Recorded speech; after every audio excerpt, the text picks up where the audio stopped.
Sunday morning காலையிலே ஹஸ்பண்ட்ட வேலை வாங்கிட்டு இருந்தேன். ஒரு 1 வீக் முன்னாடி டிமார்ட்ல வீட்டுக்காக கொஞ்சம் ஸ்க்ரீன் எல்லாமே வாங்கிட்டு வந்திருந்தேன். இன்னைக்கு தான் அது போடுறதுக்கு பைப் எல்லாமே ஹஸ்பண்ட் வாங்கிட்டு வந்திருந்தாங்க. நானும் அவங்களும் சேர்ந்து காலைல ஃபிக்ஸ் பண்ணிட்டு இருந்தோம். வீட்டுக்கு ஒயிட் கலர் பெயிண்ட் அடிச்சுக்கிறதால கொஞ்சம் டார்க்காக போட்டால் நல்லாயிருக்கும்னு தோணுச்சு. அதனால தான் ப்ரௌன் கலர் வந்து போட்டிருந்தோம். அந்த வேலையெல்லாம் முடிச்சுட்டு நான் சமைக்க வந்துட்டேன். ஹஸ்பண்ட் வந்து போயிட்டு கொஞ்சம் சிக்கன், அதுக்கப்புறம் மட்டன் எல்லாமே வாங்கிட்டு வந்திருந்தாங்க.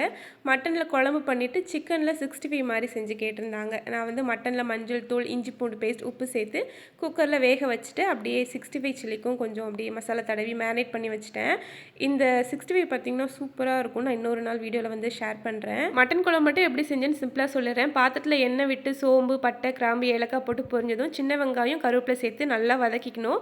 வெங்காயம் வதங்கினதும் இஞ்சி பூண்டு பேஸ்ட் சேர்த்து நல்லா பச்சை வாசனை போகிற அளவுக்கு வதக்கிட்டு 2 தக்காளி சேர்த்து நல்லா குழஞ்சதும் மசாலா ஆட் பண்ணிக்கலாம். மசாலா டீட்டெயில்ஸ் வந்து ஸ்க்ரீனில் கொடுக்குறேன், வேணால் செக் பண்ணிக்கோங்க. மசாலா நல்லா குக் ஆகி எண்ணெய் பிரிஞ்சு வந்து வேக வச்ச மட்டனை அப்படியே தண்ணியோட சேர்த்துக்கணும். இந்த தேங்காய் பேஸ்ட்டில் பார்த்தீங்கன்னா 1/4 மூடி தேங்காய், 3 முந்திரி, சோம்பு இதெல்லாம் சேர்த்து அரைச்சிருந்தேன்.